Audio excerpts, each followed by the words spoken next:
Diddy looked straight into the camera and said something that nobody questioned at the time. He looked at a 15-year-old boy standing next to him and said, "He knows better than to be talking about the things that he does with Big Brother Puff on national television." The boy was Justin Bieber. The year was 2011, and for over a decade, nobody asked what that meant. Now, in 2026, Justin Bieber is no longer talking to Usher, the man who introduced him to Diddy in the first place. And at the most star-studded party in Hollywood this year, something happened between those two men that nobody in that room is willing to talk about. This is the story they have been quietly hiding for 15 years. And it starts long before Justin Bieber ever picked up a microphone. To understand what happened at Beyoncé's Oscars party last week, you have to go back to 1993. That is when a 13-year-old boy from Chattanooga, Tennessee, walked into an audition in Atlanta, Georgia. His name was Usher Raymond. He could sing, he could dance, and record executive LA, Reed knew immediately that this boy was going to be a star. But Reed had a problem. Usher had raw talent, but he needed something else. He needed an edge. He needed to understand the world he was walking into. So Reed picked up the phone and called the most powerful man in hip-hop at the time. He called Diddy. And what Reed said to him, in his own words, was this: "Will you take this kid and teach him your swagger? Can you just give him some of your flavor?" Diddy said yes. And so, at 13 years old, Usher Raymond was packed up and sent from Atlanta to New York City to live inside the home of Sean Combs. Diddy himself called it the Puffy Flavor Camp. And whatever happened inside that house, whatever a 13-year-old boy from the South witnessed in that world, it shaped Usher for the rest of his life. Years later, in a 2004 interview with Rolling Stone, Usher spoke about what Diddy introduced him to. He said simply that Diddy exposed him to a totally different set of things. Sex, specifically. He said, "Sex is so hot in the industry." And he remembered that in Diddy's home, there were always girls around. Then in 2016, he sat down with Howard Stern, and Stern asked him directly about the Puffy Flavor Camp. Usher said, and these are his words, "It was curious. I got a chance to see some things. I went there to see the lifestyle, and I saw it. But I don't know if I could indulge and understand what I was even looking at. It was pretty wild. It was crazy." Stern then asked him a simple question: "Would you ever send your own kids to Puffy Flavor Camp?" Usher did not hesitate. He said, "Hell no." Let that sit for a moment. A man who spent a year of his teenage life inside that world looked at the camera and said he would never, under any circumstances, send his own children there. Fast forward to 2008. A 14-year-old kid from Stratford, Ontario is posting videos of himself singing on YouTube. His name is Justin Bieber. He cannot get a record deal. No one is calling him back. But a talent manager named Scooter Braun stumbles across his videos online and immediately sees something in this boy. Braun has connections. He brings Bieber to Atlanta. And there, in a chance meeting that would change the course of pop music, Justin Bieber meets Usher Raymond. Usher is floored. He calls Braun and tells him this kid is the real thing. Together, Braun and Usher found a label called RBMG Records, Braun and Bieber's initials, and Usher's label. They sign Justin, they package him, they launch him into the stratosphere, and in doing so, they do one other thing. They bring him into their world, the world Usher came from, the world Diddy built. In 2009, Justin Bieber was 15 years old. He reached out to Diddy directly on Twitter and asked if the two of them could collaborate on a song. Diddy responded. They connected. And what followed was documented on video, a video that Justin himself posted to his YouTube channel. In that video, Diddy looks at the camera and says he's having 48 hours with Diddy where we're hanging out, and what we're doing we can't really disclose, but it's definitely a 15-year-old's dream. Then he said something even more revealing. He compared Justin to Usher. He said he had legal guardianship of Usher when he made his first album. And then he said, of Justin, "I don't really have legal guardianship of him, but for the next 48 hours, he's with me. And we're gonna go buck fool crazy." A 15-year-old boy, 48 hours, with one of the most powerful and now most investigated men in the history of the music industry. And whatever happened during those 48 hours, Diddy made clear that Justin was not supposed to talk about it. In 2011, the two of them appeared together on Jimmy Kimmel Live, and Diddy, on national television, said to Bieber directly, he knows better than to be talking about the things that he does with Big Brother Puff on national television. That moment was laughed off. It was treated as a joke. Nobody pushed back. Nobody asked the follow-up question, and the cameras moved on. From 2009 through the mid-2010s, Justin Bieber's name appeared regularly alongside Diddy's. They were photographed together at parties. A 2014 episode of Keeping Up with the Kardashians shows Khloe Kardashian telling her sister about a party she attended. She describes it as wild. She describes people being, in her words, butt naked. And then she lists who was there. She says Diddy, Quincy, Justin Bieber. Bieber was 20 years old. He had already been to multiple Diddy parties. And by all public accounts at the time, nobody saw anything unusual about it. In 2015, he attended Justin Combs' 21st birthday party. That same year, video surfaced of Diddy handing Bieber a bottle of alcohol on his birthday. Bieber knelt down to drink from it while a woman cheered. In 2023, just 1 year before Diddy's arrest, Justin Bieber appeared on Diddy's album, contributing to a song called Moments. He posted about it warmly on social media. He wrote that he remembered going to Diddy's office when he was 14 to pitch him a song. He called Diddy his brother. Then everything changed. In March 2024, federal agents from Homeland Security raided Diddy's homes in Los Angeles and Miami simultaneously. The raids were connected to a federal human trafficking investigation. The images of those raids, agents in tactical gear storming the properties of one of music's most powerful men, shocked the country. 6 months later, in September 2024, Diddy was arrested in New York City. He was charged with sex trafficking, racketeering conspiracy, and transportation to engage in prostitution. He was held without bail. He has been in federal custody ever since. And in the days and weeks that followed his arrest, the internet did something that nobody in Diddy's inner circle was prepared for.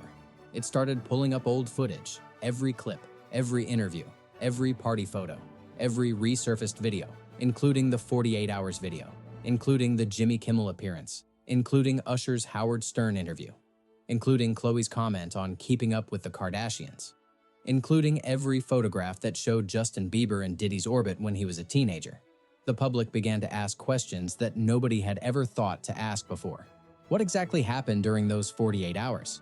What did Usher know? And when did he know it?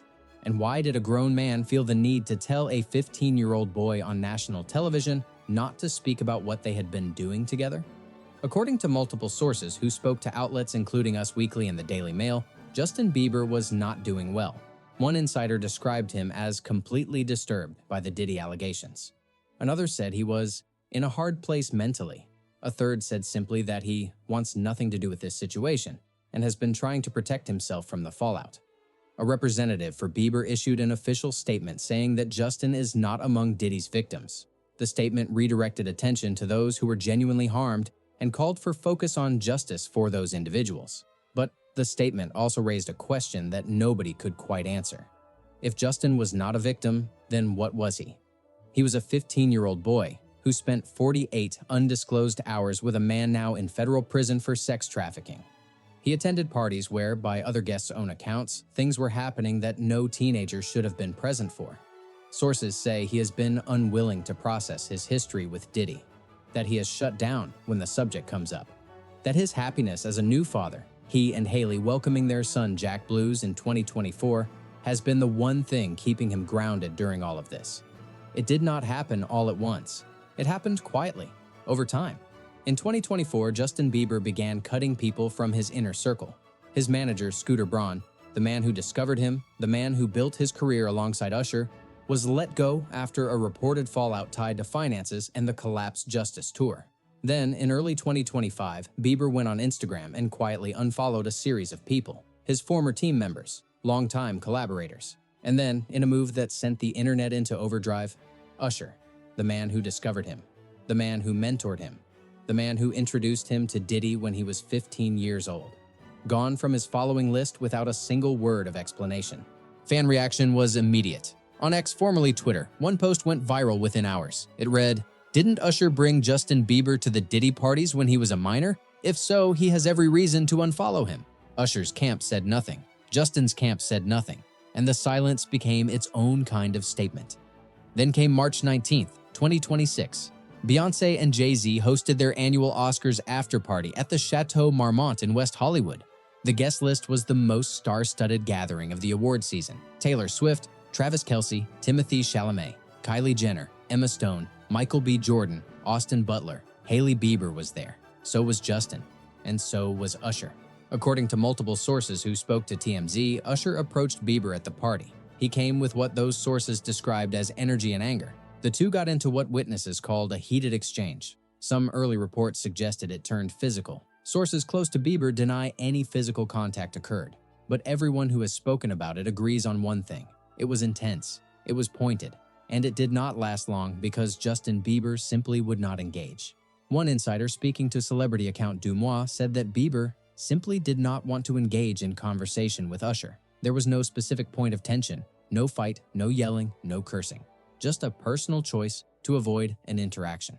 A personal choice to avoid an interaction with the man who built his career. No one who was in that room has spoken publicly about what was said. The Chateau Marmont is famous for its strict no photographs policy. Not a single second of footage has surfaced, and neither Usher nor Bieber has made a public statement. Here is what we know for certain. Usher was sent to live with Diddy as a 13-year-old boy. He witnessed things he has described as curious and pretty wild. He said on national television that he would never send his own children to that environment. Usher then introduced Justin Bieber, at 15 years old, to Diddy. Diddy took custody of that 15-year-old boy for 48 hours and refused to disclose what they did during that time. Diddy then told Bieber on camera not to speak about what they had done together. Bieber spent years in Diddy's orbit. He attended parties where, by eyewitness accounts, things were happening that no minor should have witnessed. Diddy is now in federal prison, convicted on charges including sex trafficking. Bieber has cut off every single person connected to that chapter of his life. His manager, his team, his mentor. He has been described by those close to him as disturbed, unwilling to process and shut down on the subject. And now, at the most exclusive party in Hollywood, the man who started this chain of events, the man who handed a 15-year-old boy to Diddy and called it mentorship, walked across a room and tried to have a conversation with Justin Bieber, and Justin Bieber turned his back and walked away. Here's the question that should have been asked in 2009 and was not. Why was a 15-year-old boy spending unsupervised nights with a 39-year-old music mogul? Why did the adults around Justin Bieber, his manager, his mentor, the label executives, the industry insiders, think that was acceptable? Why did a grown man feel compelled to tell a teenager not to discuss what they had been doing together? The entertainment industry has a long history of calling exploitation mentorship, of calling access opportunity, of calling control protection. Young artists are handed to powerful men and told they are lucky, told to be grateful, told not to ask questions, and certainly not to talk about what happens behind closed doors. Usher himself was a product of this system. He was 13 when L.A. Reid sent him to live with Diddy. He saw things he could not even understand at the time. He built a career in an industry that required him to be grateful for what he was exposed to. And then he passed Justin Bieber into the same system, not because he was a monster, but because that was how the industry worked. That was what he knew. That was what had been done to him. Now Diddy is in prison. Now the system is being examined in a way it never has been before. And Justin Bieber, who was a child when all of this began, is quietly, systematically cutting every connection to that world. He is not speaking about it. He is not making statements. He is not giving interviews. He is doing the only thing he apparently can do. He is erasing it, one unfollow at a time. The confrontation at Beyoncé's party may have lasted only a few minutes, but the story behind it has been building for 15 years.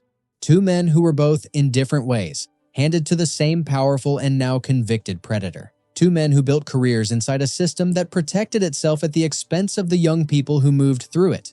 Two men who are now, in the harsh light of everything that has come out, trying to figure out what they were to each other and what they are supposed to do now. Whatever Usher said to Justin Bieber at that party, Justin did not want to hear it. And perhaps that tells you everything. If this story made you think, drop a comment below. If you are new to this channel, subscribe and hit the bell. We cover the real stories, the ones that take years to fully come out. We will see you next time.